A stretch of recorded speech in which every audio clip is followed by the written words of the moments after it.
আর কি হতে পারে? আমাদের মহাভারত কতদিন হয়েছিল?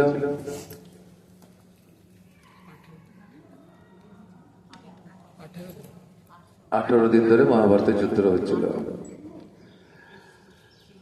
পুরাণ কটি আছে? স্মৃতি পুরাণ কটি আছে আমাদের? 18টি।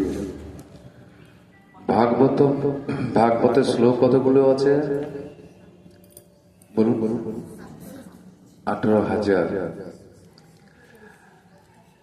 কত অক্ষয়ণী সেনা ছিল যুদ্ধে?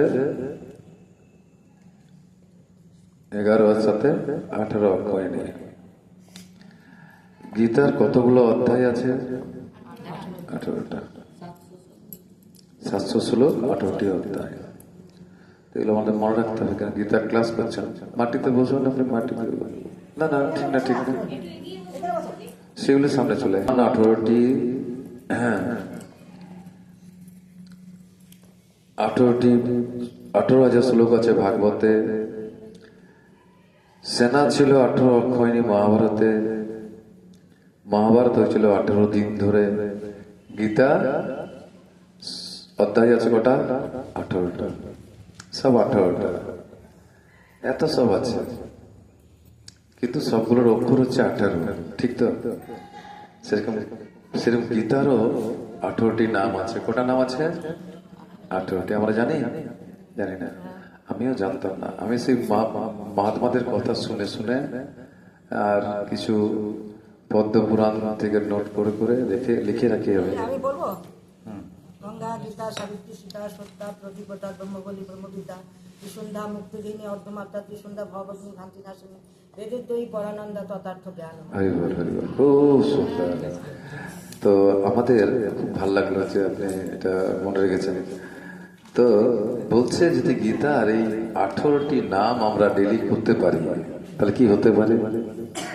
আমাদের প্রফিট চাইতো নাকি? তাহলে কি তারা দেওয়া যায়? চলে, ওরা বুঝতে পারছে না। চলে সামনে চলে, মাটি থেকে বসবেন, মাটিতে বসবেন। চলে আসলে নর নিশ্চল মানস। মানস বলতে মনের কি হবে? নর নিশ্চল মানস জ্ঞান সিদ্ধিম লভের। কি হবে? যদি আমরা গীতার এই 18টা নাম আমরা যদি ডেলি করতে পারি তাহলে আমরা জ্ঞান লাভ করবো। গীতার যেটা জ্ঞান আমরা পাচ্ছি না, পড়ছি, কিন্তু আমরা গীতার অরিজিনাল জিনিসটা জানতে পারছি না, বুঝতে পারছি না, জ্ঞানটা লাভ হচ্ছে না আমাদের। তাই বলছি ইতি এতানি জপেত নিত্যম নর নিশ্চল মানস জ্ঞান সিদ্ধিম লভেত শীঘ্রম। জয় শ্রী রাধা মদন গোপাল জি কি, নেতাই গৌরাঙ্গ সুন্দর কি, শ্রীনিবাস প্রভু মানিক চাঁদ প্রভু কি, গুরুদেব কি, নেতাই গৌর প্রেমানন্দে। তাহলে ইতি এতানি জপেত নিত্যম নর নিশ্চল মানস জ্ঞান সিদ্ধিম লভেত শীঘ্রম। শীঘ্রই লাভ হয়ে যাবে। কি যাবে? শীঘ্রই আমাদের এই জ্ঞানটা লাভ হবে। আর তথা অন্তে পরম পদম, তথা অন্তে লাস্টে কি হবে? পরম পদ লাভ করতে পারবো। যেটার জন্য আমরা আসছি এখানে, কি যেন আসছি? পরম পদ লাভ করতে পারি। তাহলে আমরা যদি গীতার এই 18টি নাম আমরা যদি মনে রাখি তাহলে কিন্তু আমরা পরম পদ লাভ করব। আর কি করতে হবে? দেখুন, ভগবানের কাছে এসছি, ভগবানের কৃপা যদি অতক্ষণ আমরা লাভ করতে পারছি, ওনার কৃপা চাই। বুঝে না? মুখং করতি বাচালং পঙ্গুং লঙ্ঘায়তি গিরিম যৎ কৃপা। কি বলছি? যৎ কৃপা তম অহম বন্দে শ্রী পরমানন্দ মাধব। বলছি না আমরা? করি না এটা? হ্যাঁ, মুখং করতি বাচালং পঙ্গুং লঙ্ঘায়তি গিরিম। মুখং মানে মুখবধী, যারা কথা বলতে পারে না তারাও ভগবানের কৃপাতে কথা বলতে পারবে। মুখং করতি বাচালং পঙ্গুং, পঙ্গুং মানে যারা বিকলাঙ্গ তারাও কিন্তু গিরি মানে গ্রীম মানে পাহাড়, পাহাড়কেও অতিক্রম করতে পারবে। তাই মুখং করতি বাচালং পঙ্গুং লঙ্ঘায়তি গিরিম যত কৃপা, তার যদি কৃপা থাকে, তম অহম বন্দে শ্রী পরমানন্দ মাধব। ক্লিয়ার হচ্ছে? তো বলছি যে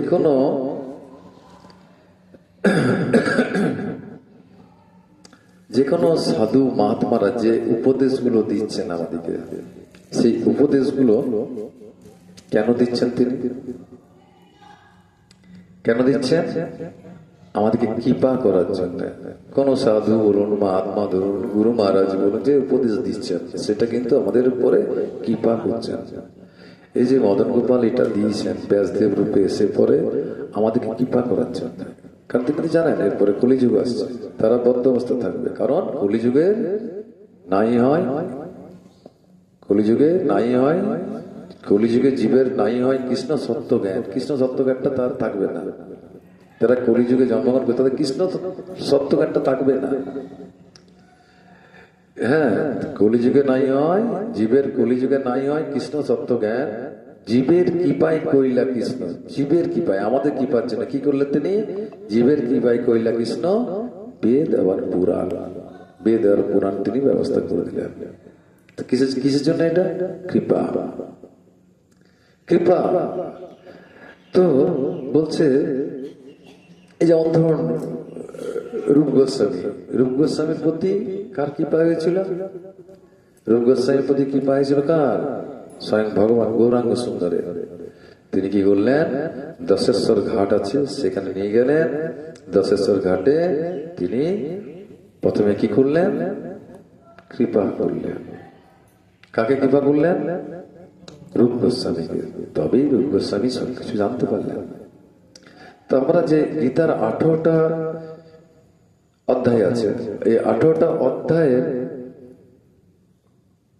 পড়েছেন তো আপনারা সকলে? হ্যাঁ কি না? হ্যাঁ, আপনারা পড়েছেন গীতা? যারা যারা পড়েন। তো গীতার কোন অধ্যায় থেকে ভগবান উপদেশ দিতে আরম্ভ করলেন? এটা আমাদেরকে বলুন। কোন অধ্যায় বলুন? হ্যাঁ বলুন। এই যে চুপ করে বসে আছে, বলুন আপনি। হ্যাঁ, দ্বিতীয় অধ্যায় বলছেন আপনি। আর শিউলি না, আর তৃতীয় অধ্যায় থেকে, দ্বিতীয় অধ্যায় থেকে ভগবান অর্জুনকে উপদেশ দিতে লাগলেন। তাহলে প্রথমটা কেন দিয়েছেন? প্রথম অধ্যায়টা তো না দিতে পারতেন, উপদেশ দিচ্ছেন দ্বিতীয় থেকে, কিন্তু প্রথমটা কেন দিলেন? প্রথম অধ্যায় তো আছে, নাই? বিষাদ যোগ আছে কিনা? তো কেন? অরিজিনাল শুনলো আগে, অরিজিনাল ফলনটা শুনলো আগে, তারপরে দিয়েছি না। কেন? দেখুন, গীতার ক্লাস করবো, গীতার সম্বন্ধে ভালো করে শিখবো না? কে যদি শোধায় আপনাকে বলতে পারবেন? বলবো রাজীব বাবু কেমন ক্লাস করে, আমি তো শিখেছি। আমাদেরকে শিখতে হবে না? শিখাতে গেলে তো শিখতে হবে, আসতে হবে প্রতিদিন ক্লাসে। যেটা দ্বিতীয় অধ্যায় থেকে ভগবান উপদেশ দিয়েছেন, কিন্তু প্রথম অধ্যায়টা তাহলে কেন আমরা কেন প্রথম অধ্যায়টা? আচ্ছা, জানতে চাইছিল। আর আর কেউ? Anybody else? এনিবডি? কেউ? আপনারা ওই যে আপনি অনেকদিন পর আসছেন, এই মাতাজি ঠাকুমাতি গীতা পড়া হয় না? হয় না? পড়ে হয় না পড়া? আচ্ছা আচ্ছা। তো প্রথম অধ্যায়টাতেই ভগবান কৃপা করেছেন। প্রথমে হচ্ছে কৃপা, প্রথমে কিন্তু অর্জুনের উপরে কৃপা করেছেন। কৃপাটা কোথায় করেছেন?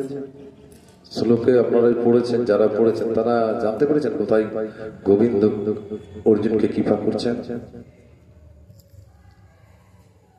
গীতা পড়ছেন কেমন করে আমি বুঝতে পারছি না। গীতা পড়তে হবে, বুঝে বুঝে পড়তে হবে, জেনে বুঝে, না বুঝতে জানতে হবে। এমনি তো করলে হবে না। তো গীতার প্রথম অধ্যায় বার করো। গীতার জয়ন্তী চলছে বলে একটু বলছি। এমনি আপনারা খুব প্রিয় আমার, প্রত্যেকেই। তো আমি চাই আপনারা শিখুন, জেনে যান। আমি যেটুকু জানি আপনাকে জানিয়ে দেব, কিন্তু আপনাকে নিতে হবে। তো প্রথম মাত্র সব জানে, চুপ করে দেখছেন না, উত্তর দেবে। নাম আপনারা জানেন? একলব্য একলব্য। নাম জানেন? জানতে হয়? গুড, খুব ভালো। তো একলব্য দ্রোণাচার্যের কাছে দীক্ষা প্রাপ্ত হয় আমার মতন অবস্থা, কিন্তু দ্রোণাচার্যকে কি করতেন? গুরু বলে মানতেন। আর অর্জুন কি করতেন? অর্জুন দেখুন, একলব্য দ্রোণাচার্যের কাছ থেকে জ্ঞান লাভ করেছিলেন, করেছিলেন তো, জ্ঞানটা লাভ করেছিলেন। আর অর্জুন কি করেছিলেন? কি করেছিলেন অর্জুন? অর্জুন দুটোই লাভ করেছিলেন, একটা হচ্ছে কৃপা, একটা হচ্ছে জ্ঞান। যার জন্য অর্জুন আজকে বিখ্যাত, প্রসিদ্ধ, হ্যাঁ, মহাবীর। কিন্তু একলব্য সেম ছিল, কিন্তু তার কৃপাটা পায়নি। কার কৃপা পায়নি? গুরুর কৃপা পায়নি। জ্ঞান পেয়েছে কিন্তু কৃপা পায়নি। তো কৃপা একটা বিরাট জিনিস। তাই প্রথম অধ্যায়টা এই জন্য ইম্পর্টেন্ট গীতার। অনেকে বলে যে খালি ভক্তিযোগ পড়লে হয়ে যাবে, ভাগবতমের দশম স্কন্ধ পড়লে হয়ে যাবে। না, প্রথম থেকে পড়তে হবে, বুঝা? তো বিষাদ যুগের 21-22 বার করুন। দেখুন তাড়াতাড়ি শেষ হবে না মনে হয় আজকে। 21-22 হয়ে গেছে, বেরিয়েছে। কি বলছে? অর্জুন বাচ। কাকে অর্ডার করছে? কাকে? অর্জুন বাচ। অর্জুন বলছে, কাকে বলছে? কৃষ্ণকে।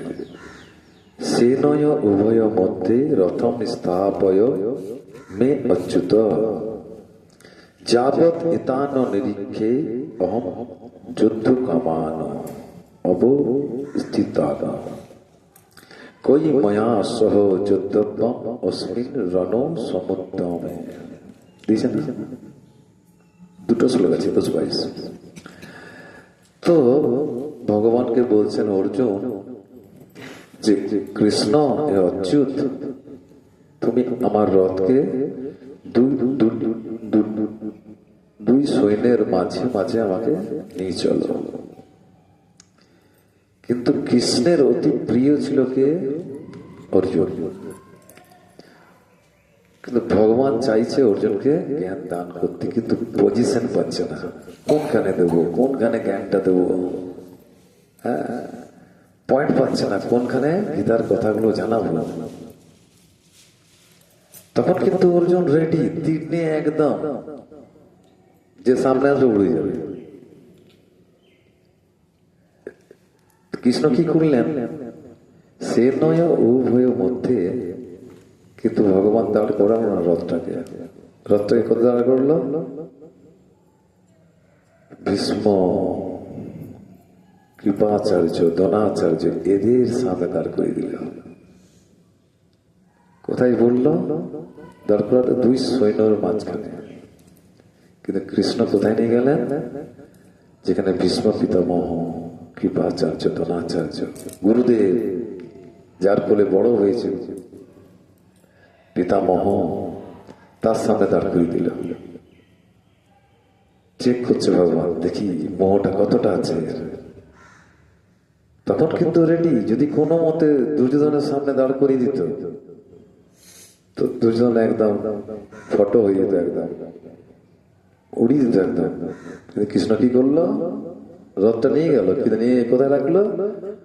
ও হ্যাঁ, পিতামহ, ভীষ্ম, কৃপাচার্য, দ্রোণাচার্য, এদের সামনে রেখে দিল। তারপর কি বললো?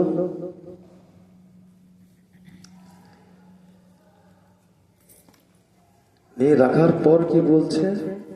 যাবৎ এতান নিরীক্ষে অহম যুদ্ধ কমান অবস্থিতান কই ময়া সহ যুদ্ধব্যম অস্মিন রণ সমুদ্যমে। দেখো, হ্যাঁ, তুমি যে হে অচ্যুত, তুমি উভয় পক্ষের সৈন্যদের মাঝখানে আমার রথ স্থাপন করো, যাতে আমি দেখতে পারি যুদ্ধ করার অভিলাষী হয়ে কারা এখানে এসেছে এবং এই মহাসংগ্রামে আমাকে কাদের সঙ্গে যুদ্ধ করতে হবে। নিজে দেখছে দ্রোণাচার্য, কৃপাচার্য এবং ভীষ্ম পিতামহ। হ্যাঁ, তারপর কি বলছে, যৎ সমান অপেক্ষ অহম যে এতে অত্র সমাগতা দাত্তরাষ্ট্রস্য দুর্বুদ্ধে যুদ্ধে প্রিয় চিকিৎসক। বলছে ধৃতরাষ্ট্রের দুর্বুদ্ধি সম্পন্ন পুত্রকে সন্তুষ্ট করার বাসনা করে যারা এখানে যুদ্ধ করতে এসছে তাদের আমি দেখতে চাই, এ অর্জুন তুমি আমাকে দেখাও। তখন তিনি কি করলেন, এই গীতার জ্ঞানগুলো দিতে আরম্ভ করলেন। তখন ওদের সামনে রেখে ওদেরকে যখন দেখাতে আরম্ভ করলেন, দেখো কারা কারা যুদ্ধ করতে এসছে। ঠিক সেই সময় কি করলেন,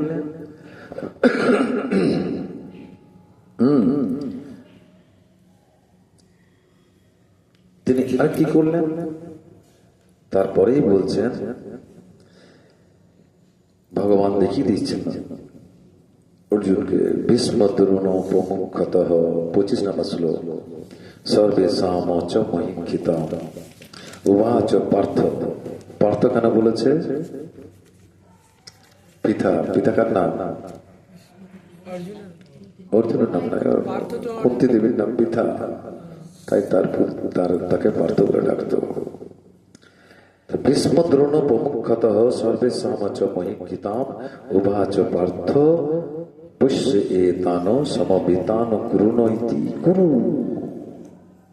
এখানে কুরু লেখা আছে, শ্লোকগুলো পড়বো, ছোট্ট ছোট্ট মিনিং আছে এর মধ্যে, অনেক ছোট্ট ছোট্ট কথা কিন্তু মিনিং আছে অনেক। কুরু, কুরু না, কুরু বংশের লোকরা তোমার সাথে যুদ্ধ করতে এসছে। দেখো এই যে দেখাচ্ছে অর্জুন যুদ্ধ করছে না, রথে বসে পড়েছে, এটাই ভগবানের একটা পয়েন্ট যে গোবিন্দ অর্জুনকে কৃপা দান করার। এখানে কৃপা দিয়েছেন অর্জুনকে, কন্টিনিউ কৃপা দিয়ে গেছেন। তো অর্জুন গীতাতে খালি ধর্মর কথা বলেছে, বলেছে না, ধর্ম ধর্ম, যদি ওদিকে মেরে দিই তাদের স্ত্রীরা বিধবা হয়ে যাবে, তার ফলে তারা বর্ণ সংকর হয়ে যাবে, তার ফলে আমি নরকে চলে যাব, তার চেয়ে আমি যুদ্ধ করবো না, আমি ভিক্ষে করবো, কত কি কত কি। কি কারণটা কি, খালি ধর্ম ধর্ম ধর্ম ধর্ম ভুলে গেছে। কিন্তু কৃষ্ণ কি ভুলে গেছেন, অর্জুন বলে গেছে ধর্ম করতে হবে, ধর্ম ধর্ম ছাড়া চলবো না আমি। কিন্তু অর্জুন এটা বলেছে, কৃষ্ণ পরম ধর্মের জ্ঞান দিয়ে গেছেন তিনি, ও ধর্ম কথা বলে গেছে অর্জুন, কিন্তু কৃষ্ণ কি করে গেছে, পরম ধর্ম। পরম ধর্ম কি, ওই দেখো পরম ধর্মের জ্ঞান দিয়ে গেছে। তাই গীতা আমরা খুব ভালো করে স্টাডি করব, খুব ভালো করে শিখবো না ভগবানের কথাগুলো। এক একটা ছোট গুরু গুরু ছোট ছোট কথা মানে অনেক। তো আমরা গীতার আমরা যদি এইগুলো ভালো করে জানার চেষ্টা করি এবং গীতা যদি 18টা নাম আমরা প্রত্যেক দিন পাঠ করতে পারি, তাহলে কিন্তু আমাদের পরম গতি লাভ হবে। তাহলে গীতা ক্লাসটা কত মহত্বপূর্ণ বুঝতে পারছেন, হ্যাঁ কি না? খুব ইম্পর্টেন্ট, খুব ইম্পর্টেন্ট এটা।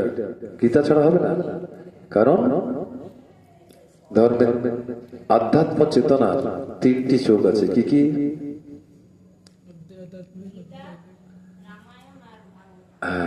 বলেছিল যদি না, গীতা, রামায়ণ, তো লোক ডেলি শুনতে হয়। তো আমরা যদি আমরা এইগুলো মানে যদি আমরা গীতার সঙ্গে পাঠ থাকি তাহলে তো ঠিকই আছে, যদি গীতার সঙ্গে না থাকি তাহলে কিন্তু যদি নামগুলো করতে পারে যে কোনো সময় বেশি তাহলে ঠিকই আছে। হ্যাঁ ঠিক তো, গীতার সঙ্গে থাকবেন তো না? হ্যাঁ, কি কি নামগুলো আছে? গীতা, গঙ্গা, গায়ত্রী, সীতা, সত্যয়া, সরস্বতী, ব্রহ্মবিদ্যা। ব্রহ্মবিদ্যা কোন কোন সময় ভীষ্ম পিতামহ যখন শুয়ে আছে ব্রহ্মবিদ্যা বলছিলেন। মহাভারতের সবচেয়ে ভীষ্ম রোলটা দারুণ লাগে, অদ্ভুত অদ্ভুত, কেমন কথা বলছিল না, অদ্ভুত, উচ্চারণটা এমন অদ্ভুত। ওর শুনছিলাম আমি, আমার এত ইয়ে লাগতো, দুর্যোধন অদ্ভুত অদ্ভুত, কিন্তু আমার বলার ভলিউমটা বেশ ভালো ছিল। তো তিনি এই আমাদের কি নাম, বিশ্ব পিতামহ ব্রহ্মবিদ্যা, ব্রহ্মাবলী, ত্রিসন্ধ্যা, মুক্ত গেহিনী, অর্ঘমাত্রা, চিদানন্দা, ভবগ্নি, ভয় নাশিনী, কি ভয় নাশিনী, বেদত্রয়ী, প্রসন্নতা, তদার্থ জ্ঞান মঞ্জুরি। গীতা কত সুন্দর, বুঝতে পারছেন? হ্যাঁ, তাই আমরা গীতার সঙ্গে আমরা সব সময় থাকার চেষ্টা করব। নিত্যম ভাগবত সেবয়া, প্রতিদিন গীতার সঙ্গে আমরা থাকবো। ওকে, বলুন এবার গীতার ক্লাস থেকে পড়িনি গীতা, বলুন হাত তুলে বলুন, হরে কৃষ্ণ কৃষ্ণ কৃষ্ণ হরে হরে, হরে রাম রাম রাম হরে হরে। भगवान मंगल हरिनाम संकीर्तन की, श्रीनिवास प्रभु मानिक चांद प्रभु की, शिल प्रभुपाद की, गुरुदेव की, निताई गौर प्रेमानंदे। বলুন মাতাজি কত নম্বর হবে? মধ্যে ভগবান বলেছেন পারমার্থিক জীবনে উন্নতি লাভের জন্য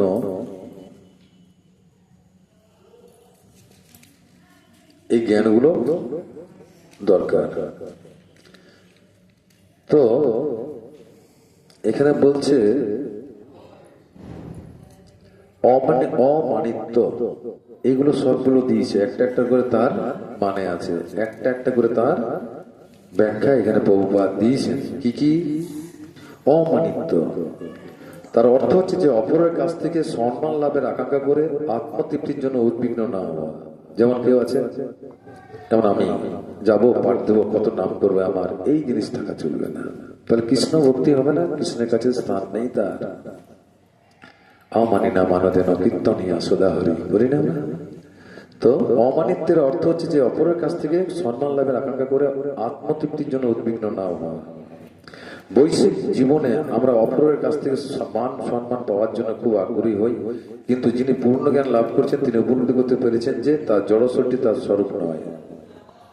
আমরা চিন্তা করি না, সম্মান লাভের জন্য আমরা বিভিন্ন জায়গায় যাই, নিমন্ত্রণ করলাম, সে যদি এসে পরে তার সঙ্গে কেউ দেখা না করলো তো সে রেগে খাবে না, চলে যাবে। কি জন্য? সে সম্মান পাচ্ছে না বলে। অমানিত্য, তার কাছ থেকে জড় দেহগত সম্মান ও অসম্মান উভয়ই নিরর্থক। তার কাছে যারা এই জ্ঞানগুলো যার মধ্যে অবস্থান করছে তার কাছে এগুলো কিছু মনে হয় না। কে ডাকলো, কে কি বললো, কিছু পড়ে আছে কি না পড়ে আছে, ওসব কিছু চিন্তা নেই। ঠান্ডা কি শীত কি গ্রীষ্ম, দেখুন যারা মহাত্মা তারা কিভাবে থাকে। শীতকালে সেই রাত 2টো 2:30টার সময় উঠে স্নান করছে, গ্রীষ্মকালে হতে হয়, বর্ষাকালে হতে হয়, কোন মনেই করে না তারা, দেহাত্ম বুদ্ধি তাদের নেই। তো জড়জাগতিক মোহের প্রতি লালায়িত হওয়া উচিত নয়।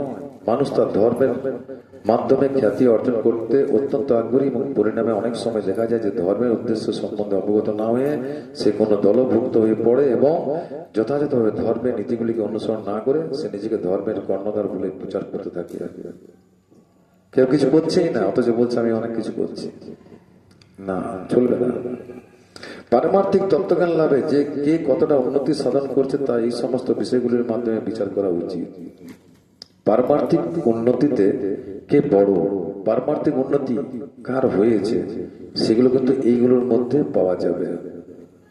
তার মধ্যে একটা হচ্ছে অমানিত্য, অহিংসা। কথাটি সাধারণ অর্থ হচ্ছে তা হত্যা না করা বা দেহ নষ্ট না করা, কিন্তু প্রকৃতপক্ষে অহিংসার অর্থ হচ্ছে অপরকে ক্লেশ না দেওয়া। তাহলে অহিংসার অর্থটা কি? খুব ইম্পর্টেন্ট, কিন্তু এটা ভালো করে ইয়ে করতে হবে।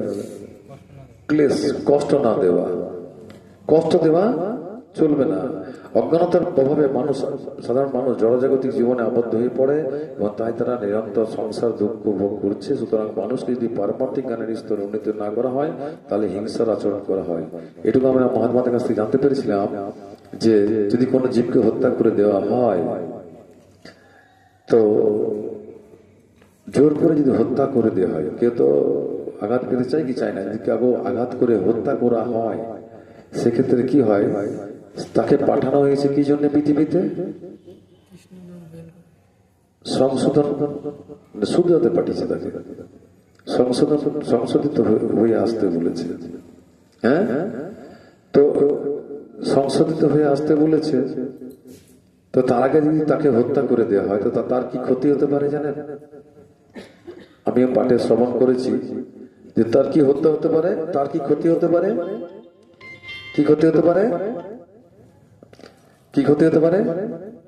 তাকে পুনরায় আবার ওই মাছি যদি হয়ে থাকে, মাছি হয়ে তাকে আবার জন্মগ্রহণ করতে হবে। তাহলে যে জন্মটা কষ্ট পেলে মনে করুন, আর 2-1 বছর বাঁচতো, তার আগে হয়তো তাকে হত্যা করে দিল, তাকে আবার মাছি হয়ে আসতে হবে, আবার তাকে মাতৃগর্ভে জন্মগ্রহণ করতে হবে, আবার ক্লেশ ভোগ করতে হবে।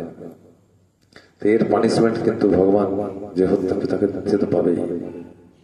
তাই বলছে হত্যা করা চলবে না, অহিংসা।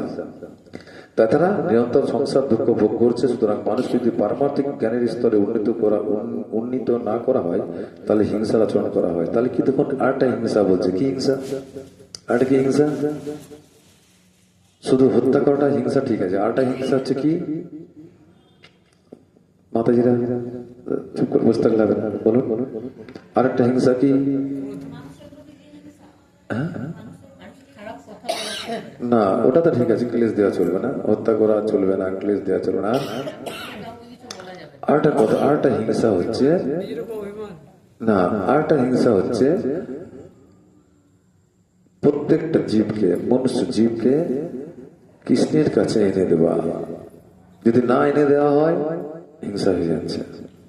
এখানে বলছে যে সুতরাং মানুষকে যদি পারমার্থিক জ্ঞানের স্তরে উন্নীত না করা হয়, দেখুন দিচ্ছে বহুপাদের ব্যাখ্যাতে কি দিচ্ছেন, যে সুতরাং মানুষকে যদি পারমার্থিক জ্ঞানের স্তরে উন্নীত না করা হয় তাহলে হিংসার আচরণ করা হয়। এই যারা প্রচার করছে মনে করো, তারা কিন্তু এই কথাটার মান্যতা দিচ্ছে, দিচ্ছে না? প্রত্যেককে কৃষ্ণের চরণে আনার চেষ্টা করছে না? হরিনাম করাচ্ছে, হরিনামে জপমালা দিচ্ছে, গীতার গ্রন্থ পাঠ করাচ্ছে, বলাচ্ছে। হিংসার আচরণ নয়। সকলের কর্তব্য যে মানুষকে যথাযথভাবে তত্ত্বজ্ঞান দান করা। প্রত্যেকেরই কাজ হচ্ছে যে কৃষ্ণ তত্ত্বজ্ঞান দান করা, বলা। কাউকে পেলেন তো কৃষ্ণ কথাই বললেন, যে কৃষ্ণ কথা, কৃষ্ণ এই, কৃষ্ণ ওই। আর যার ফলে তারা দিব্য জ্ঞান লাভ করে এই জড়জগতের বন্ধন থেকে মুক্ত হতে পারে, সেটি হচ্ছে অহিংসা। যদি আমরা কৃষ্ণ তত্ত্বজ্ঞান তাদেরকে জানাতে পারি, প্রচার করতে পারি, তারপরে সে কি হবে, সে দিব্য জ্ঞান লাভ করবে, তারপরে সেই জগৎ থেকে উদ্ধার হবে। আটে আছে খান্তি। খান্তি মানে হচ্ছে সহনশীলতা। গীতা আমাদেরকে কি শেখায়? পেশেন্স শিখিয়ে দেয়। ও আমাকে খারাপ বললো, ও আমাকে ভালো বললো, সমান, মনে করবে না কিছু। গীতা সমান, মানে গীতা এমন শেখায় পেশেন্সটা বাড়িয়ে দেয়, সহ্য ক্ষমতাটা বাড়িয়ে দেয়। তো খান্তি বা সহনশীলতার অর্থ হচ্ছে অপরের কাছ থেকে অসম্মান অথবা অপমান সহ্য করার ক্ষমতা। কেউ যখন পারমার্থিক অনুসন্ধানে ভর্তি হয় তখন অনেকে তাকে নানাভাবে অপমান বা অসম্মান করে থাকে। সেটি স্বাভাবিক, কারণ জড়জগতের ধরনটাই এমন। এমনকি প্রহ্লাদের মতো একটি শিশুও যিনি তার পিতার কাছ থেকে আঘাত পেতে হয়েছিল, পাইনি? হ্যাঁ,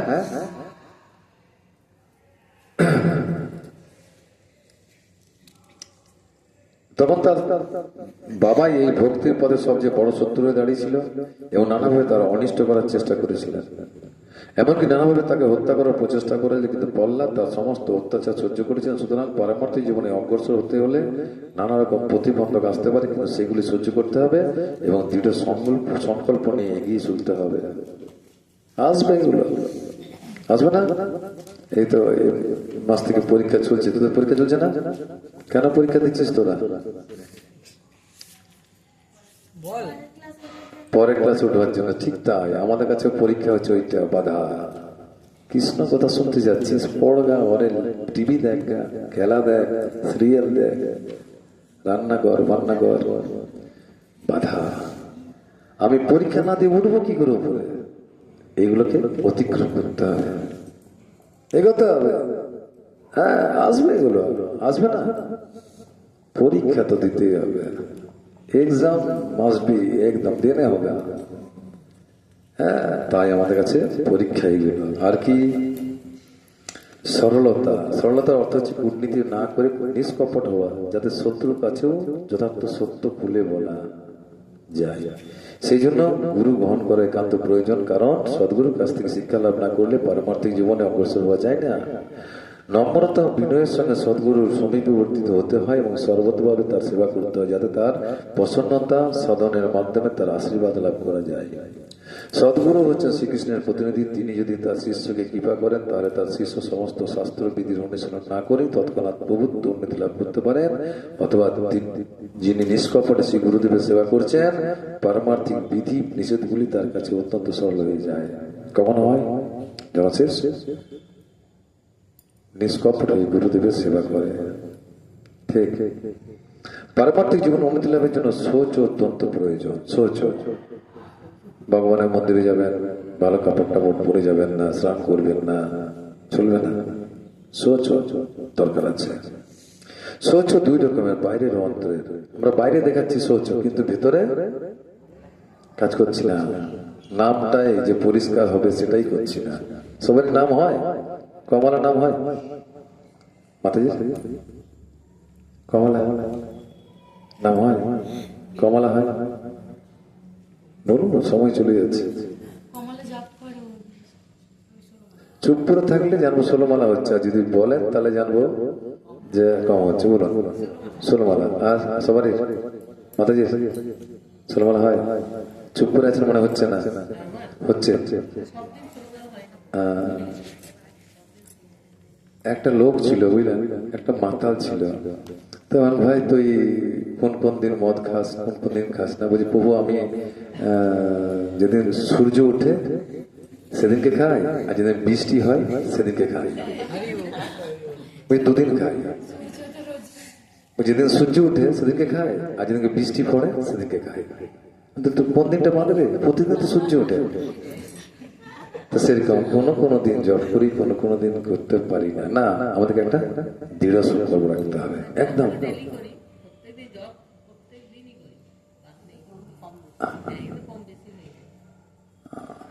যা খুব চেষ্টা করুন, সবারই হয়, আপনাদের প্রত্যেকের। হ্যাঁ, কি বলছে? না, সে ঠিক আছে, লেপের ভিতরে করুন, জলের তলে করুন, ক্ষতি নেই। না, ঠিক আছে, মায়েরা করছে, এটাই আমার কাছে মনে হয়। তো পারমার্থিক উন্নতি সাধনের মধ্যে যা বিপরীত বর্জনীয়, এগুলি গ্রহণ করার অভ্যাস করা উচিত। সেটি হচ্ছে যথার্থ বৈরাগ্য। দেখুন এখানে কত সুন্দরভাবে প্রভুপাদ ব্যাখ্যাতে দিয়েছে। দেখুন, বলছে পারমার্থিক উন্নতি সাধনের পথে যা বিরোধী তা বর্জন করা উচিত।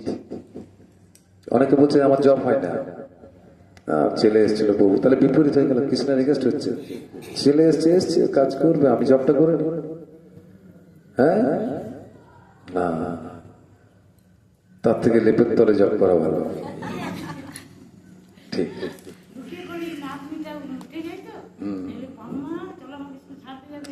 এগুলি গ্রহণ করার অভ্যাস করা উচিত। সেটি হচ্ছে যথার্থ বৈরাগ্য। ইন্দ্রিয়গুলি এত প্রবল যে তার সর্বদা ইন্দ্রিয় সুখ ভোগের আকাঙ্ক্ষা করে। ইন্দ্রিয় এই সমস্ত নিরর্থক দাবিগুলি বরদাস্ত করা উচিত নয়। ইন্দ্রিয় চাইছে একটু হেঁটে আসে, শরীরটা ফিট থাকবে। ইন্দ্র বলছে চল না একটু দেখে আসি, ঘুরে আসি, খেলাটা কেমন হচ্ছে না হচ্ছে, মুভি দেখে আসি, এই দিকে আসি, এই দিকে আসি। ইন্দ্র চাইছে এগুলো, জড় বিষয়ের প্রতি আকৃষ্ট হতে চাইছে। কিন্তু যখন এগুলোকে ওর চরণে ফেলবেন, কার চরণে? মদন গোপালের চরণে, ওইটা কিন্তু পারমার্থিক হয়ে যাবে, ওইটা চিন্ময় হয়ে যাবে। তো ইন্দ্রিয় এই সমস্ত নিরর্থক দাবিগুলি বরদাস্ত করা উচিত নয়, কারণ সেগুলি অনাবশ্যক। ইন্দ্রিয়গুলিকে কেবল ততটুকু সুখ দেওয়া উচিত যার ফলে শরীর সুস্থ সবল থাকে এবং পারমার্থিক জীবনে উন্নতি সাধন করার জন্য কর্তব্যগুলি সম্পাদন করা যায়। শরীরটা তখনই ঠিক রাখতে হবে যখন আমি কৃষ্ণের কাজের সঙ্গে যুক্ত হতে পারবো। সেই শরীরটা, সেই জিনিসগুলি যেন আমার ঠিক থাকে, সেটার জন্য যেন শরীরটা ঠিক থাকে, যাতে আমি গোবিন্দ চরণ সেবা করতে পারি। আর কি বলছে? সবচেয়ে গুরুত্বপূর্ণ ও দুর্দমনীয় ইন্দ্রিয় হচ্ছে কি? জিহ্বা। জীবে আপনার শত্রু হয়ে যাবে, জীবে আবার মিত্র হয়ে যাবে। এই যে মাতাজিকে কে কোথায় বলে দিয়েছিল, কে যেন রাজুবাবু কি বলে দিয়েছে, আমাকে মাতাজি ঘরে বসে গীতা পড়া হয় না, আমি এটা বলেছিলাম আপনাকে না? কাকে বলেছিলাম কে জানে? ধারা ধারা ধারা কার নাম? ওই যে পরিষ্কার মতো লম্বা করে ধারা ইনি অধারা। যাই হোক মাতাজি, আমি জানি না যে অপরাধ হয়ে তাদের ক্ষমা করবো। আমি বলছিলাম বাড়িতে বসে পরে যেটুকু জানতে পারবেন তার থেকে বেশি শিখতে পারবেন এখানে, আসবেন এখানে, ঘরে বসে হয় না। আমি এটা বলেছিলাম, আশা আসতে হবে না। তো তো তাই সবচেয়ে গুরুত্বপূর্ণ এবং দুর্দপনীয় ইন্দ্রিয় হচ্ছে জিহ্বা। কেউ যদি জিহ্বাকে জয় করতে পারে তাহলে অন্য ইন্দ্রিয়গুলি জয় করার পূর্ণ সম্ভাবনা থাকে। জিভটাকে যদি ঠিক রাখতে পারি আমরা, তাহলে যতগুলো ইন্দ্রিয় আছে আমাদের, কতগুলো আছে ইন্দ্রিয়? তো যে উল্লেখ বলুন, ইন্দ্রিয় কটা আছে? 12টা। আপনি বলুন, ওই যে ঠাকুর মাতে 12টা। আপনি ইন্দ্রিয় কটা আছে মাতাজি? হ্যাঁ 5টা। আচ্ছা আপনি? 8টা। পঞ্চেন্দ্রিয়। আচ্ছা মাতাজিরা 11টা। কে বলছে 11টা? 11টা। 5টা কর্মেন্দ্রিয়, 5টা জ্ঞানেন্দ্রিয়, আর একটা হচ্ছে মন। তো বলছি যদি আমি একটা জিহ্বাটা যদি ঠিক রেখে দিই, চোখ নাক কর্ণ জিহ্বা ত্বক, জিভটাকে যদি ঠিক রাখি তাহলে কিন্তু আমরা এইগুলোকে চল জিভ ঠিক রেখে চাপ তোরা। কিন্তু জিভটা যদি আনকন্ট্রোল হয়ে যায়, ডিসব্যালেন্স হয়ে যায়, তাহলে মুশকিল। তাই বলছে জিবার কাজ হচ্ছে স্বাদ গ্রহণ করা ও স্পন্দন করা, তাই তাকে দমন করার বিধি হচ্ছে সর্বদা কৃষ্ণ প্রসাদ গ্রহণ করা এবং হরে কৃষ্ণ মহামাত্ম কীর্তন করা। তাহলে জীবের কাজ কি কি? খালি খাবো, টেস্ট চাই, আর কি চাই? স্পন্দন, স্পন্দন করা। হ্যাঁ, তাহলে স্পন্দন করতে হলে কি করতে হবে? নড়াতে চাইছে, নড়তে চাইছে, কিসে দিয়ে নড়াবেন? হরিনাম দিয়ে নড়িয়ে দিতে হবে, আর ভগবানের মহাপ্রসাদ। হ্যাঁ মহাপ্রসাদ। দেখুন না আমরা কত, আমরা স্পন্দনটা কম। যেই কোথাও শুনতে পারবেন, আওয়াজ শুনতে পেলেন মহাপ্রসাদে গোবিন্দে, তখন দৌড়বেন এদিকে, মহাপ্রসাদ চলছে এদিকে, চল চল চল চল। মানুষটা বেশি যায়। সেদিকে কোথায় কোথায় গেছিলেন বলছে, মিটিং না মিছিল নিয়ে বলছে মহাপ্রসাদ খেতে গেছি। কোথায়? গাড়ি গেলাম, আমার 30, 40, 50 টাকা দিতাম, ভালো রান্না করে খাই দিতাম আপনাকে আমি, ফালতু গাড়ি ভাড়া দিয়ে। 100 টাকা 100 টাকা? মাতাজি উৎসাহ দেখো, মহাপ্রসাদে গোবিন্দে, হরে কৃষ্ণ। যাই হোক গেছিলেন মহাপ্রসাদের জন্য, গেছেন জগন্নাথের মহাপ্রসাদ, হরে কৃষ্ণ, যেতে হবে। তাই কি বলছে যে আমাদের মনটাকে, আমাদের ওই ইন্দ্রিয়টাকে, জিহ্বাটাকে কি করতে হবে? মহাপ্রসাদের সঙ্গে যুক্ত করতে হবে। আর কিসের সাথে যুক্ত করতে হবে? হরিনামের সঙ্গে যুক্ত রাখতে হবে। তাই তাকে দমন করার বিধি হচ্ছে সর্বদা কৃষ্ণ প্রসাদ গ্রহণ করা এবং হরকৃষ্ণ মহামন্ত্র কীর্তন করা। দর্শনেন্দ্রিয় চক্ষুকে জয় করার পন্থা হচ্ছে শ্রীকৃষ্ণকে অপূর্ব সুন্দর রূপ ছাড়া তাকে আর কিছু দেখতে না পাওয়া। কত সুন্দর দেখতে, দেখুন চুপটি করে আছে, শুনছে সব, দেখো চুপ করে আছে। হাত তুলে বলেন হরে কৃষ্ণ কৃষ্ণ কৃষ্ণ হরে হরে, হরে রাম রাম রাম হরে হরে। হ্যাঁ এবার তাকিয়েছে, কিন্তু ডাকলাম না। মা জোসদা কি করছিল? দধি মন্থন, আর ওনার স্মরণ করছিল, আর মুখের নাম করছিল। কৃষ্ণ বলছে আমি থাকতে পারি, ডাকছো তুমি আমাকে। হ্যাঁ ঠিক সেইরকম আমরা ডাকবো, কৃষ্ণ হাজির হয়ে যাবে। হ্যাঁ তাই কি করতে হবে? তাই দর্শনের চক্ষুকে জয় করার পন্থা আছে শ্রীকৃষ্ণের অপূর্ব সুন্দর রূপ ছাড়া তাকে ওরা কিছু দেখতে না দেওয়া। তার ফলে দর্শনের চক্ষু সংযত হয়। তেমনি কান দুটিকে সর্বদা কৃষ্ণ কথা শ্রবণে এবং নাককে শ্রীকৃষ্ণের চরণে অর্পিত ফুলের গ্রাম গ্রহণে নিযুক্ত রাখতে হবে। এটি হচ্ছে ভক্তি যুগের পন্থা। এখানে বুঝতে পারা যায় যে ভগবদ্গীতা কেবল ভক্তি যুগের বিজ্ঞান কথা ঘোষণা করছে। ভক্তি হচ্ছে মুখ্য উদ্দেশ্য। ভগবদ্গীতার কিছু নির্বোধ ভাষ্যকাররা ভগবদ্গীতার ভ্রান্তর ভাষ্য রচনা করে পাঠককে বিভ্রান্ত করতে চেষ্টা করে, কিন্তু প্রকৃতপক্ষে ভগবদ্গীতার ভগবদ্ভক্তি ছাড়ার কোনো বিষয়ের উল্লেখ করা হয়নি। গীতাতে কি জ্ঞান দিয়ে গেছে ভগবান? হ্যাঁ বলুন কি জ্ঞান দিয়েছে? আচ্ছা উচিত, আর ওই মাতাজি বলে না, মাতাজি বলুন শুনি, আর যেটুকু জানেন বলুন না। গীতাতে ভগবান কি জ্ঞান দিয়ে গিয়েছে অর্জুনকে? কি জ্ঞান দিয়েছে এই বলুন আপনি মাতাজি, কি জ্ঞান? শুনে গীতাতে ভগবান অর্জুনকে কি জ্ঞান দিয়েছে? মাতাজি পড়েন তো ডেলি? গীতা পড়া হয়? পড়া হয় না? সব কিছু ছড়ে আমার সামনে আসছে।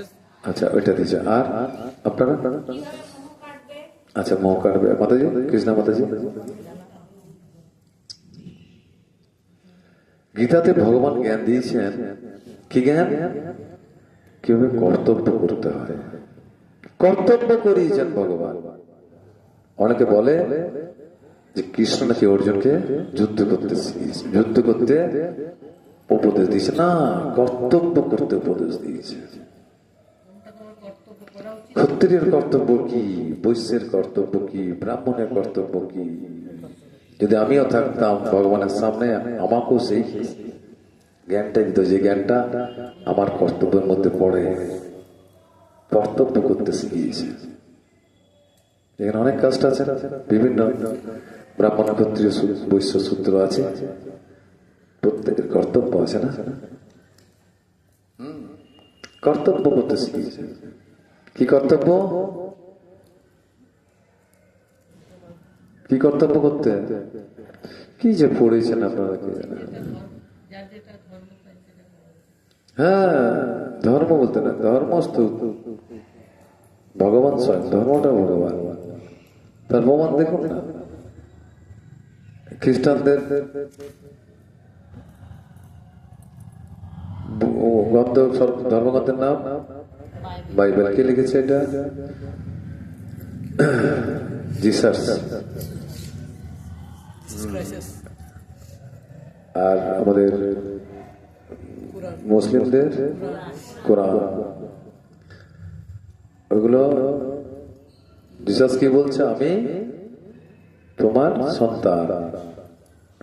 হ্যাঁ, আর কোরআন কি বলছে? আমি তোমার বান্দা, তোমার চাকর। আমি বলছে না, তোমার দুধ আর দুধ মানে চাকর। আর জিসাস বলছে আমি তোমার সন্তান। তারা লিখেছে। আর আমাদের গ্রন্থ কি বলছে? স্বয়ং স্বয়ং স্বয়ং ভগবান বলছে আমি লিখছি, আমি স্বয়ং ভগবান বলছে যে আমি লিখছি এটা। তাই আমাদের কর্তব্য শিখিয়েছে ভগবান। এরপরটা হচ্ছে অহংকার। অহংকারের অর্থ জড় শরীরটিকে নিজের স্বরূপ বলে মনে করা। অহংকারটা কি? টাকা থাকলে অহংকার নয়, অহংকার ওইটাই। টাকা থাকলে তো, ধন সম্পদ থাকলে অহংকার হয়ে যায়, অহংকারে বলে কৃষ্ণকে পাওয়া যায় না, এটা সত্যি কথা। কিন্তু এই ক্ষেত্রে পারমার্থিক ক্ষেত্রে বলছে অহংকার বলতে বোঝাচ্ছে, অহংকারের অর্থ হচ্ছে শরীরটাকে, নিজের শরীরটাকে বলছে নিজের ভাবা, শরীরটাকে নিজের স্বরূপ বলে মনে করা। একদিন কালকে পাঠে বলছিলাম যে ওর নামটা কি, আমাদের রাবণ। রাবণকে কে বধ করেছিল? রাম। কে বধ করেছিল? हाँ कल सुन के बोल दिया तुम, ये लोग नहीं पा रहा, ते लोग রাবণকে বধ করেছিল তার অহংকার। কৌশল্যা শুধাচ্ছে, বেটা তুই রাবণকে হত্যা করে চলে এলি? মা আমি রাবণকে হত্যা করিনি। কে কে হত্যা করেছে? ওর অহংকার হত্যা করেছ। আমাদের অহংকার থাকা চলবে না। হ্যাঁ ঠিক তো? এক্সাম্পল গুলো ঠিক ঠিক লাগছে? বুঝতে পারছেন না? পারছেন না? হ্যাঁ কি না? ঠিক। তাই বলছে যে মিথ্যা অহংকার বর্জনীয়, কিন্তু যথার্থ অহংকার বর্জনীয় নয়। কি বলছে? বৃহদারণ্যক উপনিষদে বলা হয়েছে অহম ব্রহ্মাস্মি, আমি ব্রহ্ম, আমি আত্মা, আমি হচ্ছে আত্মা অনুভূতি। এই আত্মা অনুভূতি, আত্মা উপলব্ধির মুক্ত অবস্থাতেও বর্তমান থাকে। আমি সম্বন্ধে এই অনুভূতিকে বলা হয় অহংকার। কিন্তু আমি কে? আই অ্যাম সোল, আমি হচ্ছি আত্মা।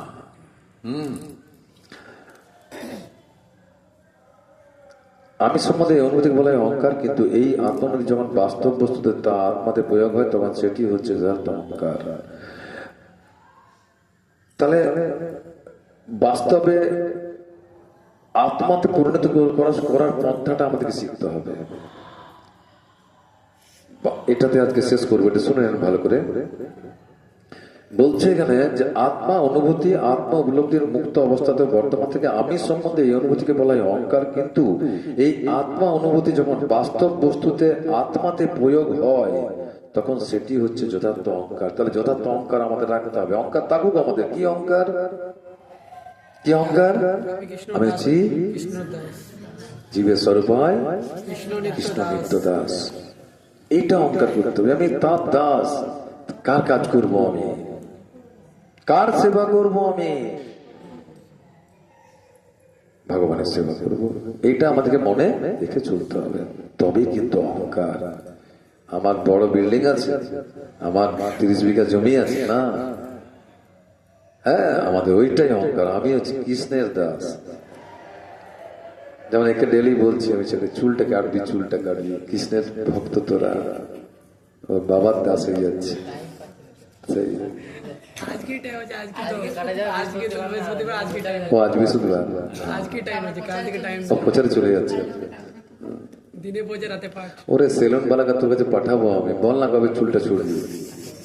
হ্যাঁ, খরচাটা দিয়ে দেবো, তোর চিন্তা নাই, চুল কাটার পয়সা। আচ্ছা ঠিক আছে, মাতাজি বলছে তোর চিন্তা নেই, সাইনে ইয়ে আছে, চিন্তা নেই।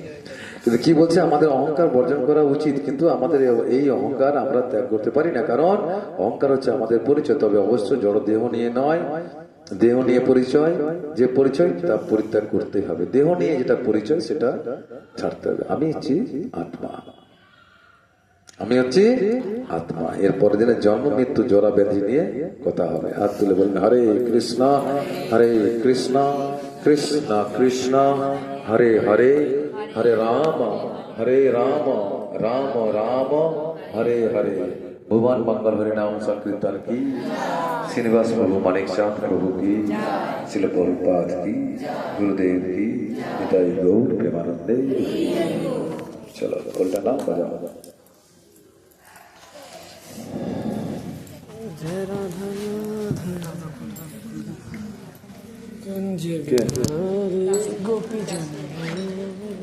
और পয়সাটাও নিয়ে এসেছিলাম আজকে, ভালো ভালো। ও এমন দিনে আছে সেদিন খাবার নিয়ে আসি।